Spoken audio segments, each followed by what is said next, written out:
It's Archie Slowman for International Boxing News, and I'm joined by Shane Watson for the second time on our channel. Shane, how are you today? Good. Hopefully get some more opponent information from you as you find out my fighters' opponents before I do. But, all good, mate, all good. Obviously, I can't tell you where I get that from, but that is something that does happen in this game. I need to get the same contacts as you. I'm lacking, man. I'm lacking. I don't know how you do it, but fair play to you. I'm gonna jump straight into it. I'm gonna get your immediate reaction on Conor Benn testing positive for an illegal substance. I'm going to get your immediate reaction on that. What is your thoughts on that? What do you think? It's so difficult to comment on things like that because I generally don't know the ins and outs of what that drug is. I don't know what women infertility drugs are. Probably because I'm a man, but I don't really know what that is. But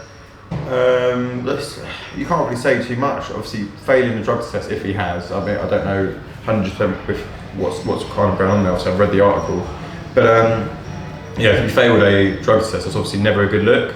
It's got everything I'm completely against in the sport of boxing.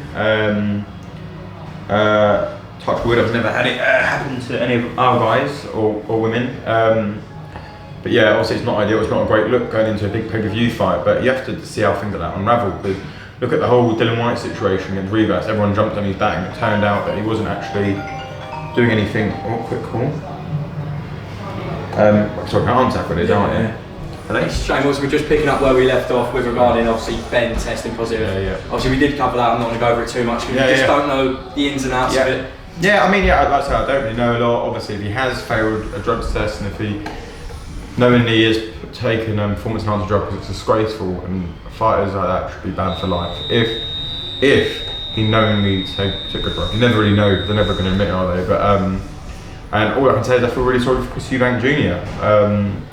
Trained very hard to make a weight that he's never made in his life before. Obviously he's had sad news about his father recently, he's lost a brother, and now he's got this on top of that. So all I can do is say my heart's out there for him and I feel really sorry for him because obviously it's a very lucrative fight for him, he's obviously worked very hard. He hasn't always been the most active fighter, it's a real shame, but that's what you can really say on it. I could feel sorry for Conor Benn if he hasn't actually knowingly taking drugs, but yeah, that's all I can really say on it until more news comes out in the next few weeks, I'd imagine. I don't know, is the fight being called off? I don't know, like, maybe there's a lot of media stuff on this week, I don't know if that's going to go ahead now, but we'll find out more as time goes on, but I literally have no idea about anything, so it's hard to give an opinion on it, but all I can say is that boxing's a dangerous enough sport with two men getting in there with those small gloves, taking performance enhancing drugs as well makes it a very dangerous sport, and if someone got very hurt in the ring and you fail a drug test, I think there should be a length of prison sentence or something like that. But that's not speaking about that situation, it's just drugs and boxing as a whole. That's perfect. Obviously we are going to go now back in time a few weeks ago with Joe Joyce defeating Joseph Parker. Can I just get your reaction on that? I know it was a few weeks ago, but... Yeah, what a performance, I predicted it, I got it right. And Joe can actually be a lot better than that, which is the scary thing. He had a great training camp, beat a genuine world-level guy, did something no one's ever done before. Parker even said that was his hardest ever opponent, and he'd been in there likes of AJ, Andy Ruiz.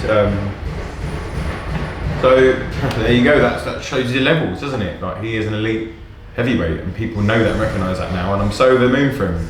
The media attention he's getting now, he's going on loads of big TV shows over the next couple of weeks. Yeah, he gets everything he totally deserves. You think about the bad luck that guy's had in his career, yeah? Not only did he get robbed for an Olympic gold, which would have completely changed his life financially, going pro, and just like, publicity-wise, he got fucking robbed bad there. Then, he went into the pros, didn't get, no one really wanted to fight him, did great jobs on everyone, still gets all the criticism, goes and beats Dawson, never really got respect for that win.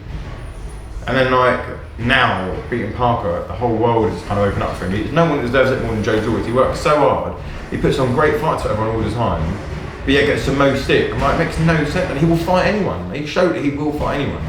He isn't up for fake negotiations, talking shit about people. He'll just go in there and put it all in the line and put a great fight on every time. So I feel like he deserves a lot of credit. And I think he's getting it now, so I'm over the moon for him. And hopefully we get a big 2023 ready for him. Obviously we are going to talk about 2023 and what is next in store for Joe Joyce. What do you believe is next? Obviously Billy Nelson has said a few comments that he should fight Martin Bakole. What do you think about that? Oh, Billy Nelson needs to bore off, man. Honestly, the best news I've ever seen was seeing the count get suspended. At least I haven't got him and his weird little creepy friends that are like 60 years old tormenting me on Twitter anymore. One of them DM'd me, yeah, I'm not joking, this is what he said. He's like, you look like a really ugly version of Sam Jones, and you're even worse at your job than him. I was like, so I literally got someone else to follow his account who was on private, went on his photos, and he had like photos of his kids in it, yeah? So I screenshot them, yeah, and I sent them to him. I was like, you are meant to be a role model to these 4 kids, and you're in here DMing me, who's 26 years old, telling me all this random shit. I was like, why are you so unhappy with your life? It actually turns out he lives around the corner from me, this bloke. And I said to him, you can meet up with me and say it to my face, what did you block me? Forward it. So, just talks a lot of shit, Billy Nelson. And you know what the shame is? Martin Bakole is actually a very good fighter, and I respect him so much. And he does deserve a big fight, but unfortunately for Martin Bakole, he's a horrible fighter to fight. And he doesn't sell. He's not a big enough name. Why are we going to fight Martin Bakole, who benefits us in no way whatsoever, when we've moved on to that next level now? Like, we're looking at Usyk, we're looking at Fury, we're looking at Joshua. Why would Martin Bakole's name even be mentioned along those? Yeah, he got a good win against Joker, I'm not taking it away from him, but he isn't a star, he hasn't got a ranking that's going to help us with anything. He hasn't got a name, he's not going to pay us loads of money, so what is the benefit of fighting Martin Bakole ever? That's why he's not getting any fights, because he's got no name, he's got Billy Nelson as his manager. I don't think he's got a promoter, and he brings nothing to the table. Billy Nelson said that we rejected a fight with him. It's completely false. So what happened was, we were given 3 options, yeah? We either fight Joseph Parker for a WBO interim title for double the money, and the risk-reward factor matches up because it will give us an immediate world title shot, or you can fight Martin Bakole for half the money in a smaller arena, not on box office, and you get basically nothing from it. I was like, well, it makes no sense whatsoever. What a shocking decision that would be from our part to make that fight. So, unless like Bakole becomes a world champion, he isn't going to get those kind of fights. He should have fought Hrgovic when the fight got ordered for the IBF final eliminator. He might have got a good fight coming off of that. And watching Hrgovic, I think he probably would have beaten him. So, that's my opinion on Martin Bakole. Very good fight. I hope he gets the opportunity, but at this stage right now, he isn't much interest to us. When do you believe that fight will get ordered for Joe Joyce and Alexander Usyk at the minute? March 24th, if Undisputed doesn't happen. If that happens, then obviously it gets pushed back. We'll be putting a lot of pressure on the OBO, myself, Adam Morley and Frank Warren. So until you see how this heavyweight division's a bit of a mess, until all that unfolds, you never really know what's going to happen. But the ideal scenario would be Joe fighting Usyk early next year. So that's the fight that he wants. We don't want to get elevated to full champion via email. But if that's what we have to do, that's what we have to do. That's perfect. I'm just going to touch on a few more of your fights now. Obviously, Lerrone Richards. Yeah. What is next for Lerrone Richards? Yeah, nightmare spell for him. Hopefully, we're talking to 3 major promoters on getting him a deal. We'll get something announced within the next month. Where we waited so long, it'd be silly to jump into anything now. It'd be different if it was before. But we waited a long time now, so we've got to make sure the decision's right, because this is probably going to be Lerrone's, well, hopefully Lerrone's last place for his career now, like the last promoter we need. You need to find a home, somewhere that he can get comfortable and get a good plan in place for him. So there's no need to rush into that. He's ready for big fights.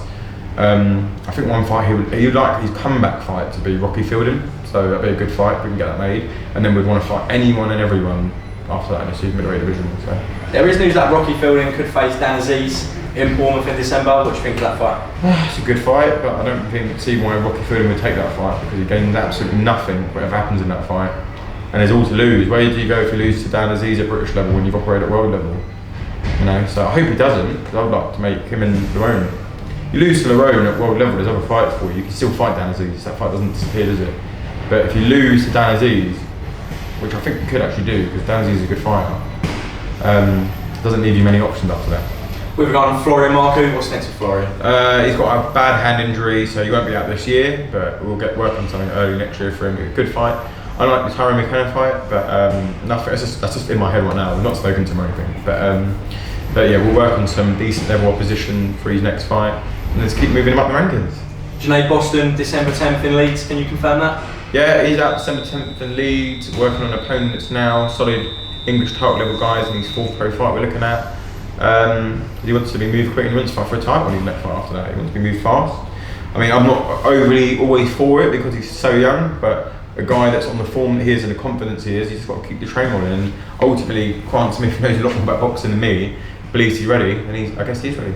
He does have a huge fan base too. I was actually in Nottingham the other week, and he did have a huge fan base there. Yeah, great family around him, great people, such a lovable guy, Junaid, honestly. Like, he's a breath of fresh air talking to me all the time. A fighter that genuinely wants to fight anyone and trusts you, and always in good spirits. He's going to go a really, really long way in this sport. He's going to earn a lot of money, and I can't wait to help him guide him there. And the last two that I'm just going to touch on is Solomon Dacres and Tommy Fletcher.